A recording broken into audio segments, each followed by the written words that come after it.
Friends, welcome to my channel knowledge and coder. आज हम लोग पढ़ने जा रहे हैं क्लास 9th ICSE बायो का chapter cell the unit of life का पार्ट 2। पिछली वीडियो में हम लोग ने जाना था कि सेल क्या होती है और सेल की डिस्कवरी के बारे में जाना था, और इसके साथ ही हम लोगों ने जाना था कि सेल थ्योरी क्या होती है। आज हम लोग जानेंगे सेल साइज, शेप और कॉम्पोजिशन के बारे में। देखिए, जो सेल का शेप होता है ना हमारी बॉडी में, तो और या किसी भी लिविंग बीइंग्स में सेल तो बहुत अलग अलग तरीके की होती हैं। लिवर सेल्स होती हैं, ब्रेन सेल्स होती हैं, हर ऑर्गन्स की अपनी सेल्स होती हैं। तो हर सेल का साइज सेम नहीं होता है। सेल का साइज और जो शेप होता है ना, वो डिपेंड करता है कि वो किस तरीके का फंक्शन कर रहे हैं। ओके, जैसे फॉर एग्जाम्पल जो नर्व सेल्स होती हैं ना,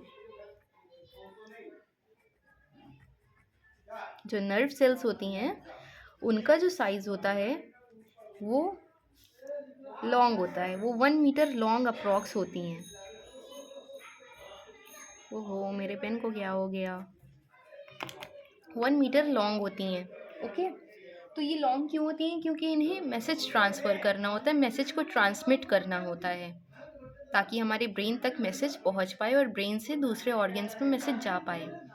इसी के साथ जो आरबीसीज होती हैं उनका साइज़ कैसा होता है आप लोग जानते हैं। तो इसी तरीके का क्या होता है कि जो फंक्शंस होते हैं ना, फंक्शन पे डिपेंड करता है कि सेल का साइज़ और शेप कैसा होगा। अभी हम लोग इसके बारे में और डीपली जानेंगे नेक्स्ट पेज में। तो चलिए सेल के साइज से स्टार्ट करते हैं। सबसे पहले आता है सेल साइज़। देखिए, जो सेल साइज़ होता है ना, सेल्स क्या होती हैं, बहुत ही स्मॉल होती हैं। इतनी स्मॉल होती हैं कि वो माइक्रोस्कोपिक स्ट्रक्चर है। इसका मतलब ये होता है कि बिना माइक्रोस्कोप के हम लोग सेल्स को ऑब्जर्व नहीं कर सकते हैं। हम लोग सेल्स को नेकेड आई से बिल्कुल भी नहीं देख सकते हैं। सेल को हम लोग मेजर करते हैं माइक्रोमीटर या फिर माइक्रॉन्स में। जैसे डिस्टेंस की यूनिट होती है किलोमीटर या फिर मीटर, वैसी सेल्स की कौन सी यूनिट होती है? सेल्स को हम लोग मेजर करते हैं micrometer, also known as microns, जिसको हम लोग इस सिंबल से डिनोट करते हैं। देन आता है स्मॉलेस्ट सेल। स्मॉलेस्ट सेल कौन सी होती है बच्चों? माइकोप्लाज्मा। माइकोप्लाज्मा एक बैक्टीरियम है। माइकोप्लाज्मा एक बैक्टीरिया है और ये 0.1 माइक्रॉन्स का होता है डायमीटर में। ये जो है ना आपका, ये जो टॉपिक है ना, ये इम्पॉर्टेंट है। आपसे पूछा जा सकता है कि स्मॉलेस्ट सेल कौन सी होती है, लॉन्गेस्ट सेल कौन सी होती है और लार्जेस्ट सेल कौन सी होती है। तो ये बच्चों आपको याद रखना होगा। तो देखिए, लॉन्गेस्ट सेल होती है नर्व सेल्स, जिसकी मैंने अभी यहाँ पे बात करी थी। ओके, नर्व सेल्स होती हैं, वो लेंथ वाइज 1 मीटर की अप्रॉक्स होती हैं। फिर लार्जेस्ट सेल कौन सी होती है? वो ऑस्ट्रिच का एग होता है, 170 to 135 mm का होता है वो। ओके, चलिए अब हम लोग चलते हैं हमारे नेक्स्ट पेज में।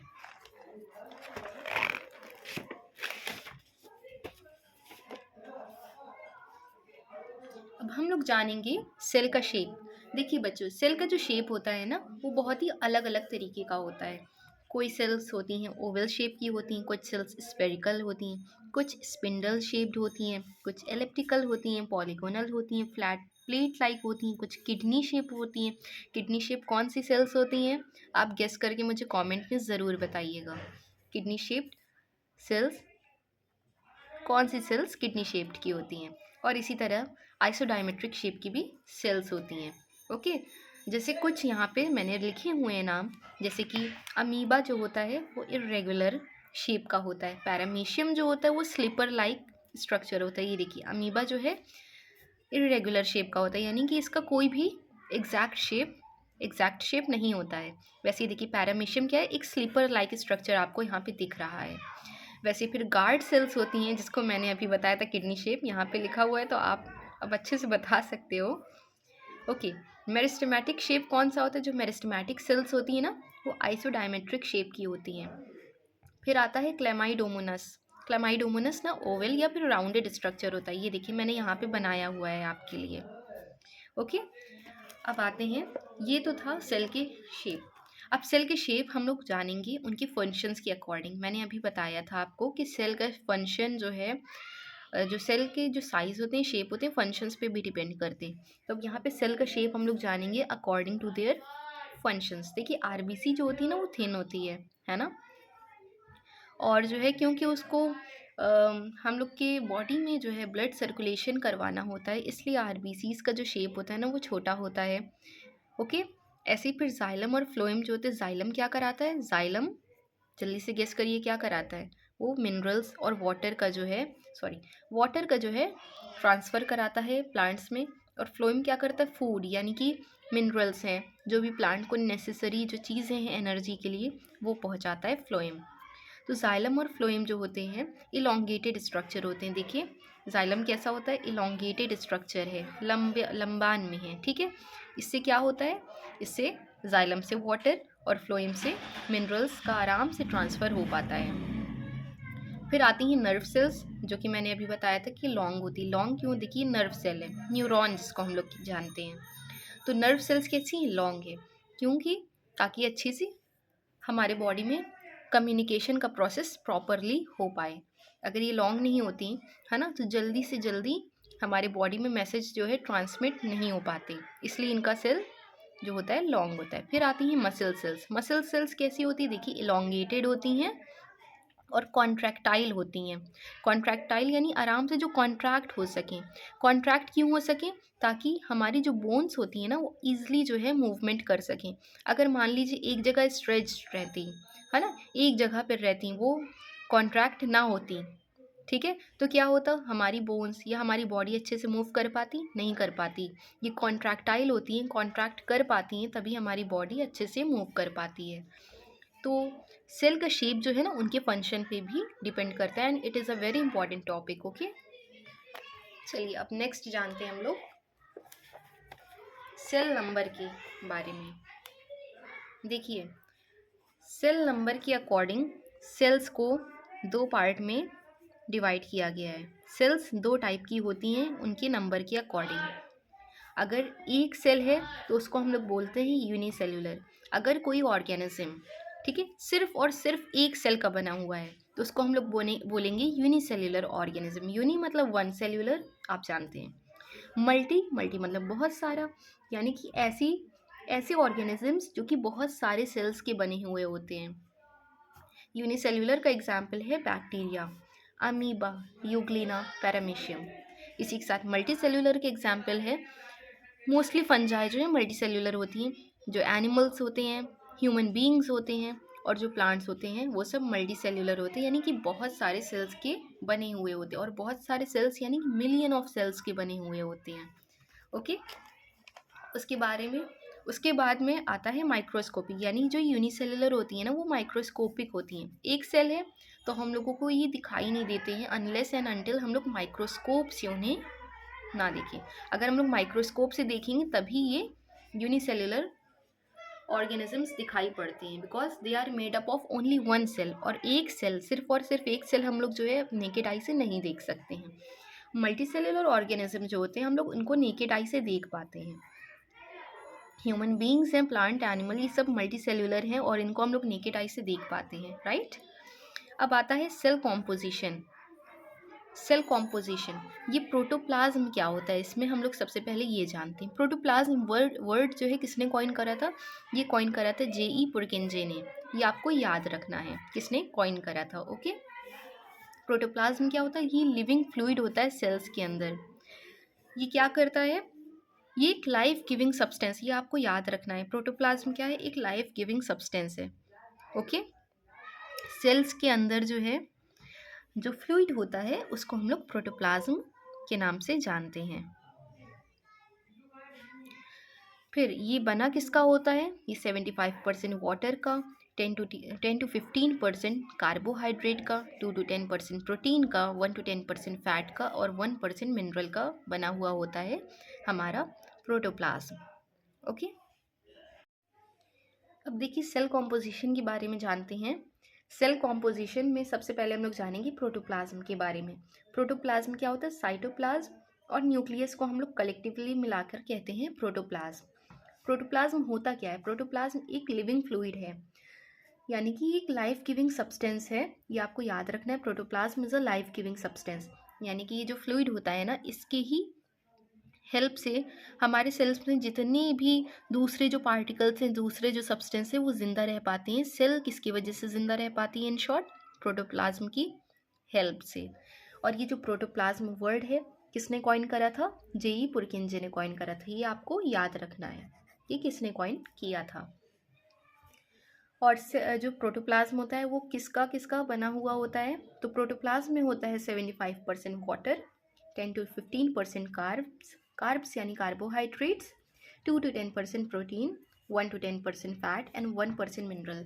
तो इन सारी चीज़ों का मिलाकर बना हुआ होता है हमारे सेल का प्रोटोप्लाज्म। अब आ जाते हैं सेल के स्ट्रक्चर के बारे में। तो देखिए, सेल का जो बाहर की जो बाउंड्री होती है ना, आउटर बाउंड्री, इसको हम लोग कहते हैं सेल मेम्ब्रेन। सेल मेम्ब्रेन या फिर प्लाज्मा मेम्ब्रेन। सेल के अंदर एक मेनली सेंटर में एक बॉडी पाई जाती है, ठीक है, उसको हम लोग कहते हैं न्यूक्लियस। आप ज़रूर इसके बारे में जानते होंगे, न्यूक्लियस होता है।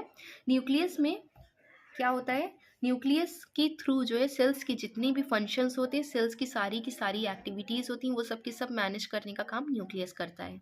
न्यूक्लियस में पाया जाता है क्रोमोसोम। न्यूक्लियस में क्या पाया जाता है? क्रोमोसोम, ठीक है। और उसके बारे में और उसके बाद जो न्यूक्लियस की जो बाउंड्री होती है ना, ये जो वॉल होती है ना, ये डबल वॉल्ड होती है, यानी दो वॉल की बनी हुई होती है। और इसकी बाउंड्री को हम लोग क्या कहते हैं? इसकी बाउंड्री को हम लोग कहते हैं न्यूक्लियर मेम्ब्रेन, ठीक है, न्यूक्लियर मेम्ब्रेन। फिर न्यूक्लियस के बाहर आता है, ये जो न्यूक्लियस के बाहर का हिस्सा रहता है, इसमें भरा होता है फ्लूइड। कौन सा? साइटोप्लाज्म। साइटोप्लाज्म पूरे में भरा हुआ होता है, ठीक है। और ये जो बाउंड्री होती है, इसको हम लोग कहते हैं सेल मेम्ब्रेन। तो आप न्यूक्लियर मेम्ब्रेन और सेल मेम्ब्रेन में कंफ्यूज मत होना। Cell membrane is the outer part, outer boundary of the cell, और nuclear membrane is the outer boundary of the nucleus, ठीक है। अब आते हैं साइटोप्लाज्म। देखिए, साइटोप्लाज्म जो होता है 90% वाटर का बना हुआ होता है, और साइटोप्लाज्म बहुत ही इंपॉर्टेंट हिस्सा है हमारे सेल का। साइटोप्लाज्म में जितने भी सेल ऑर्गेनल्स होते हैं ना, वो साइटोप्लाज्म में होते हैं। सेल ऑर्गेनल्स जैसे कि माइटोकॉन्ड्रिया, एंडोप्लाज्मिक रेटिकुलम, वैक्यूल्स, ये सब के सब सेल ऑर्गेनल्स होते हैं, सब के सब साइटोप्लाज्म में पाए जाते हैं। And they are very important parts of a cell, ठीक है। सेल्स की जो भी एक्टिविटीज़ होती हैं, ये सेल ऑर्गेनल्स ही कराने में हेल्प करते हैं। और एक और चीज़ जानिए कि जो साइटोप्लाज्म होता है ना, साइटोप्लाज्म में कुछ छोटे छोटे ऐसे पार्टिकल्स पाए जाते हैं, तो उनको हम लोग, इन पार्टिकल्स को कहते हैं ग्रैन्यूल्स। ये कुछ सेल्स में ग्रैन्यूल्स होते हैं और कुछ सेल्स में ग्रैन्यूल्स नहीं होते हैं, ठीक है।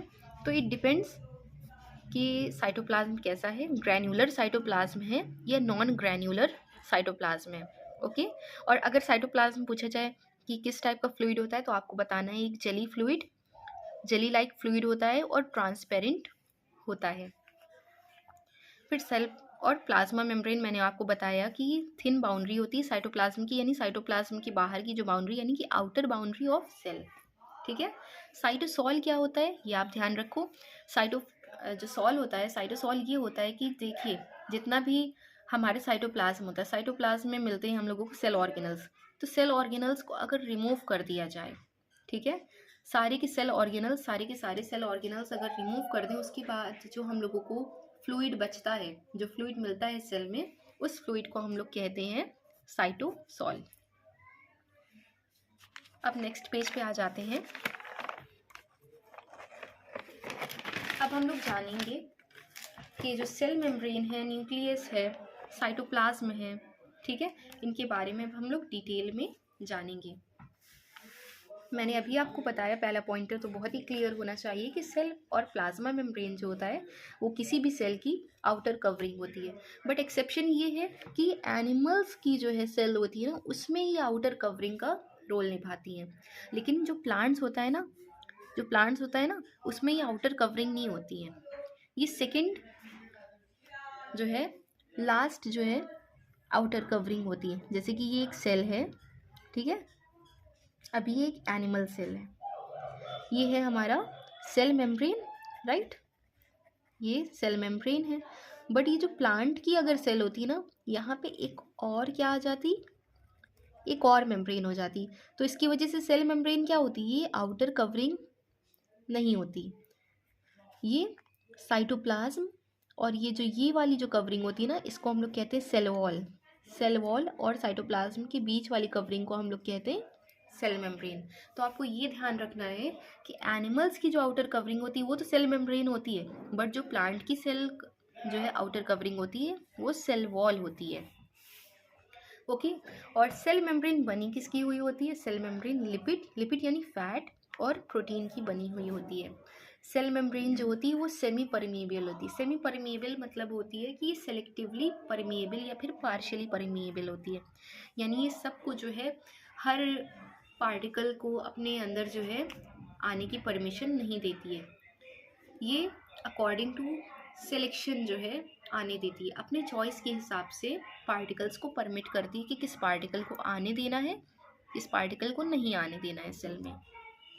ये जो सेल मेम्ब्रेन होती है it acts as a mechanical barrier thus protecting cell contents present inside. अब देखिए सेल में कोई चीज़ आना चाह रही है, ठीक है, तो ये जो सेल मेम्ब्रेन होती है ना, ये जो सेल मेम्ब्रेन होती है वो उसको अलाउ करेगी कि नहीं करेगी, इस पर डिपेंड करेगा। अगर ऐसा कोई सब्सटेंस है जो कि सेल को हार्म नहीं पहुंचाएगा, जो कि सेल के लिए एडवांटेजियस है, ये सेल मेम्ब्रेन इसको अपने अंदर आने के लिए परमिशन दे देगी। बट ऐसा कोई सब्सटेंस है कि जो कि सेल को हार्म पहुंचा सकता है, तो सेल मेम्ब्रेन क्या करेगी? It will act as a mechanical barrier, यानी कि ये बैरियर बन जाएगी और सेल के अंदर उस पार्टिकल को आने के लिए एंट्री नहीं देगी। देन सेल में होते हैं जो हमारा सेल मेम्ब्रेन होता है, it has fine pores which regulates movement of molecule. कोई भी मॉलिक्यूल होता है सेल मेम्ब्रेन में हमारे छोटे छोटे पोर्स होते हैं, ठीक है। जैसे ये सेल मेम्ब्रेन है, बीच बीच में छोटे छोटे से पोर्स आ जाते हैं, इसके थ्रू ही जो मॉलिक्यूल्स होते हैं ना, जो एडवांटेजियस पार्टिकल्स होते हैं, मॉलिक्यूल्स होते हैं, इस पोर के थ्रू ही सेल के अंदर एंटर करते हैं। देन सेल वॉल, जो कि अभी मैंने बताया, सेल वॉल किसकी आउटर कवरिंग होती है? Cell wall outer most covering होती है प्लांट की, ठीक है। तो ये प्लांट्स में प्रेजेंट होती है, एनिमल्स में प्रेजेंट नहीं होती, और ये नॉन लिविंग स्ट्रक्चर होता है। ये किसका बना हुआ होता है? सेल्यूलोज का बना हुआ होता है। और जो फंजाई होती है ना, फंजाई में ये सेल वॉल जो है काइटिन का बना हुआ होता है। ये फ्रीली परमिएबल होता है। फ्रीली परमिएबल मतलब कोई भी जो पार्टिकल है अपने अंदर एंट्री दे देता है, उसको सेल के अंदर एंट्री दे देता है किसी भी पार्टिकल को, चाहे वो वाटर हो, चाहे वो सॉल्यूट हो, चाहे वो गैस हो, ये सब के सब सब्सटेंस को आराम से एंट्री दे देता है, फ्रीली परमिएबल होता है। और ये करता क्या है, इसका फंक्शन क्या है? ये रिजिडिटी प्रोवाइड करता है प्लांट की सेल को, स्ट्रक्चरल स्ट्रेंथ देता है, ओके। और ये क्या करता है? सेल को, जो प्लांट सेल होती है उनको शेप जो है प्रोवाइड करता है। उसके अलावा जितने भी मटेरियल्स होते हैं जैसे कि वाटर, सॉल्यूट, गैस, ये सब के सब को क्या करता है? ट्रांसपोर्ट कराने में मदद करता है, ठीक है। सेल के अंदर आना जाना, जो भी मटेरियल्स को आना है, किसी भी मटेरियल को जाना है सेल से बाहर, ये सब का सब सेल वॉल ट्रांसपोर्ट कराने में हेल्प करता है। एक और चीज़ इसमें बहुत इंपॉर्टेंट क्वेश्चन बनता है कि what is the difference between plant cell and animal cell. तो आपको बताना होगा कि प्लांट और एनिमल सेल में डिफरेंस होता है सेल वॉल का। आपको बताना होगा कि एनिमल सेल में सेल वॉल नहीं प्रेजेंट होती है और प्लांट सेल में प्रेजेंट होती है। यही एक बहुत मेजर डिफरेंस है एनिमल और प्लांट सेल के बीच का, बहुत ही इंपॉर्टेंट है, ये आपको ध्यान रखना होगा। देन आ जाते हैं न्यूक्लियस पे। न्यूक्लियस को चलिए अब हम लोग और डिटेल में पढ़ते हैं। अभी पिछले पेज में मैंने बताया था कि न्यूक्लियस क्या होता है। न्यूक्लियस चीफ सेंटर होता है सेल का, सारी की सारी एक्टिविटीज़ न्यूक्लियस मैनेज करता है, इसलिए we call it the head of a cell. और इसकी डिस्कवरी किसने की थी? न्यूक्लियस की डिस्कवरी की थी रॉबर्ट ब्राउन ने। रॉबर्ट ब्राउन ने 1831 में न्यूक्लियस की डिस्कवरी करी थी और उसको एरियोला टर्म दिया था। न्यूक्लियस को क्या टर्म दिया था? Areola, okay. फिर देखिए हर सेल में ज़्यादातर मोस्टली सेल में न्यूक्लियस पाया जाता है, बट इसके कुछ एक्सेप्शंस है, जैसे कि रेड ब्लड सेल। हमारे बॉडी में जो रेड ब्लड सेल्स होते हैं उसमें न्यूक्लियस नहीं पाया जाता है। ऐसे ही जो सीव ट्यूब होता है ना प्लांट्स में, उस सेल्स में भी न्यूक्लियस नहीं पाया जाता है। न्यूक्लियाई जो होता है न्यूक्लियस का सिंगुलर होता है, ठीक है। तो ये आपको ध्यान रखना होगा कि किस में न्यूक्लियस नहीं पाया जाता है, आरबीसी में। Okay. Responsible for transmission of hereditary character, मैंने अभी पिछले पेज में ही आपको बताया था कि न्यूक्लियस के अंदर पाया जाता है क्रोमोसोम, ठीक है। तो क्रोमोसोम पाया जाता है, इसी की वजह से क्या होता है, क्रोमोसोम में होते हैं जीन्स, और जीन्स क्या कराते हैं, हेरिडाइटरी जो हमारे कैरेक्टर्स होते हैं, एक जो है पेरेंट होता है, पेरेंट से ऑफ स्प्रिंग जो भी जीन्स जो है ट्रांसफ़र होता है, जेनेटिक मटेरियल का ट्रांसफ़र होता है, वो कि सब कौन कराने में हेल्प करता है, न्यूक्लियस कराने में हेल्प करते हैं। तो ये फंक्शन आपको ध्यान रखना है, ये और ये वाला। ओके, चलिए नेक्स्ट आते हैं। अब हम लोग स्ट्रक्चर ऑफ न्यूक्लियस के बारे में और डिटेल में पढ़ते हैं। न्यूक्लियस के अंदर क्या होता है, ये न्यूक्लियस के अंदर का स्ट्रक्चर है। ये जो अभी हमारी ये जो सेल थी, मैंने बताया था चीफ में मिलता है न्यूक्लियस, तो इसी न्यूक्लियस के बारे में हम लोग यहाँ पे और डिटेल में पढ़ने वाले हैं। जो न्यूक्लियस है, देखिए न्यूक्लियस की मैंने अभी बताया था, जो न्यूक्लियस के अंदर जो बाहर जो मेम्ब्रेन पाई जाती है, न्यूक्लियस की बाउंड्री को क्या कहते हैं, न्यूक्लियर मेम्ब्रेन कहते हैं, राइट। और मैंने बताया था ये डबल वॉल्ड स्ट्रक्चर होती, तो आप ये देख पा रहे, एक वॉल सेकेंड वॉल, ठीक है, ये डबल वॉल्ड स्ट्रक्चर है। मैंने लास्ट पेज में भी आपको ये चीज़ बताई थी। तो ये न्यूक्लियर मेम्ब्रेन हो गई, न्यूक्लियस की जो मेम्ब्रेन होती है, बाउंड्री होती है, उसको हम लोग कहते हैं nuclear membrane. Double walled structure है, ये क्या करता है, न्यूक्लियस को जो है साइटोप्लाज्म से क्या करता है, सेपरेट करता है। अगर मान लीजिए यहाँ पे सेल इस तरीके की होती, सेल ये होती और न्यूक्लियस बस ऐसे ही रखा होता है यहाँ पे, तो क्या होता है, साइटोप्लाज्म और न्यूक्लियस क्या होते हैं, एक दूसरे में मिक्स हो जाते हैं। बट यहाँ जो बाउंड्री है ना, जो है न्यूक्लियर मेम्ब्रेन की जो बाउंड्री की वजह से क्या हो जाता है, न्यूक्लियस जो है साइटोप्लाज्म फ्लूइड से सेपरेटेड रहता है। तो इस तरीके से न्यूक्लियस और जो न्यूक्लियस के अंदर का मटेरियल होता है, डीएनए मटेरियल, क्रोमोसोम वगैरह, सब कुछ सेफ रहते हैं साइटोप्लाज्म से, ठीक है। फिर आता है न्यूक्लियस में भी कुछ पोर्स पाए जाते हैं, जिनको हम लोग कहते हैं न्यूक्लियर पोर। अब ये न्यूक्लियर पोर क्यों होते हैं, ताकि जो भी एक्सचेंज हो साइटोप्लाज्म और न्यूक्लियस के बीच में, जो भी सब्सटेंस का एक्सचेंज होना हो, वो न्यूक्लियर पोर करा दें। जैसे ये हमारा ये न्यूक्लियर मेम्ब्रेन है हमारी, राइट, और ये है हमारी सेल मेम्ब्रेन। यहाँ पे है साइटोप्लाज्म, पूरे में साइटोप्लाज्म है। अब मान लीजिए साइटोप्लाज्म से कोई मॉलिक्यूल जाना है, तो किसके थ्रू, न्यूक्लियस के अंदर कैसे जाएगा, वो जाएगा इन न्यूक्लियर पोर के थ्रू। और मान लीजिए अगर किसी मॉलिक्यूल को न्यूक्लियस से साइटोप्लाज्म के अंदर आना है, न्यूक्लियस से निकलना है और साइटोप्लाज्म में आना है, तो वो कौन कराएगा, वो भी न्यूक्लियर पोर की मदद से आ जाएंगे बाहर, ठीक है। तो न्यूक्लियर पोर क्या कराते हैं, ये अलाउ कराते हैं exchange of material between cytoplasm and nucleus. अब न्यूक्लियस के अंदर भी जो है एक बॉडी पाई जाती है, स्फेरिकल बॉडी पाई जाती है, जिसको हम लोग कहते हैं न्यूक्लियोलस। ये स्फेरिकल बॉडी, इसमें क्या होता है, ये प्रोटीन और आरएनए में रिच होता है। जो न्यूक्लियस होता है, न्यूक्लियोलस होता है, आरएनए और प्रोटीन में रिच होता है। आरएनए का आपको फुल फॉर्म पता है, अगर नहीं पता है तो आप पता करिएगा और मुझे फिर कमेंट बॉक्स में ज़रूर बताइएगा। न्यूक्लियोलस क्या होता है, न्यूक्लियोलस फंक्शन करते हैं, राइबोसोम के फॉर्मेशन में हेल्प करते हैं और प्रोटीन के प्रोडक्शन में न्यूक्लियोलस हेल्प करते हैं, ठीक है। देन न्यूक्लियोलस में और भी पाया जाता है एक चीज़, बहुत इंपॉर्टेंट चीज़ है, क्रोमैटिन मटेरियल। ये क्रोमैटिन मटेरियल ना, ये थ्रेड लाइक ऐसे ऐसे होते हैं, जैसे कि ये देख रहे हैं आप, ये थ्रेड लाइक ऐसे ऐसे बने हुए हैं, ये होते हैं क्रोमैटिन मटेरियल, ठीक है। Chromatin material thread like structure होते हैं, थ्रेड लाइक धागे जैसे बने हुए होते हैं, और क्रोमैटिन मटेरियल में ही होता है डीएनए।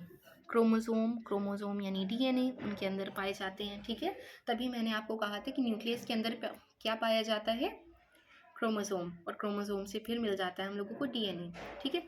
क्रोमैटिन मटेरियल ही क्या होता है, जब सेल का डिवीजन का टाइम आता है ना, क्रोमैटिन जो होता है, यही क्रोमैटिन धागे जैसे स्ट्रक्चर क्रोमोसोम में बदल जाते हैं और जो है फिर क्रोमोसोम्स में ही मिलते हैं जीन्स। तो जीन्स के थ्रू जो है हेरिडाइटरी जो इन्फॉर्मेशन होती है एक जनरेशन से सेकेंड जनरेशन में ट्रांसफ़र हो जाती है। मैं आपको और क्लियरली दिखा देती हूँ। ये डायग्राम देखिए, ये डायग्राम, ये क्या है? न्यूक्लियर पोर है, ये है न्यूक्लियर मेम्ब्रेन, ये है क्रोमैटिन मटेरियल, ये जो रेड रेड है। और ये जो क्रोमैटिन मटेरियल होते हैं, जब सेल डिवीजन का टाइम आता है, क्रोमैटिन मटेरियल ही क्या हो जाते हैं?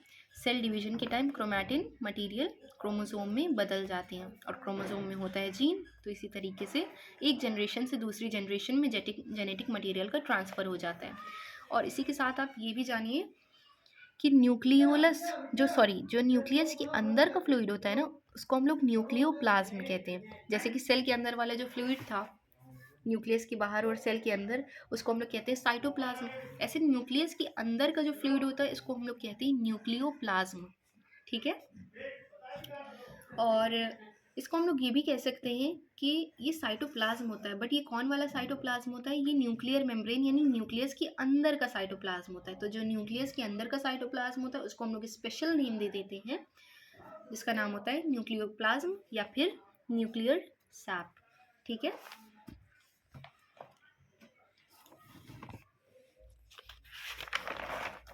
अब नेक्स्ट आ जाता है साइटोप्लाज्म। साइटोप्लाज्म मैंने बताया था, साइटोप्लाज्म के अंदर क्या मिलता है? सेल ऑर्गेनल्स होता है। ठीक है। और जो है सबसे पहले हम लोग साइटोप्लाज्म के अंदर सेल ऑर्गेनल कौन से पढ़ने वाले हैं? माइटोकॉन्ड्रिया। अभी हम लोग पढ़ेंगे नेक्स्ट वीडियो में। अगर आपको वीडियो पसंद आई हो तो ज़रूर लाइक और शेयर करिएगा, साथ ही साथ कमेंट करिएगा नेक्स्ट पार्ट के लिए। अगर आप कमेंट करेंगे तो मैं जल्दी से जल्दी न्यू वीडियो बनाऊंगी और इसमें हम लोग पढ़ेंगे सारे के सारे cell organelles. Till then take care, bye bye.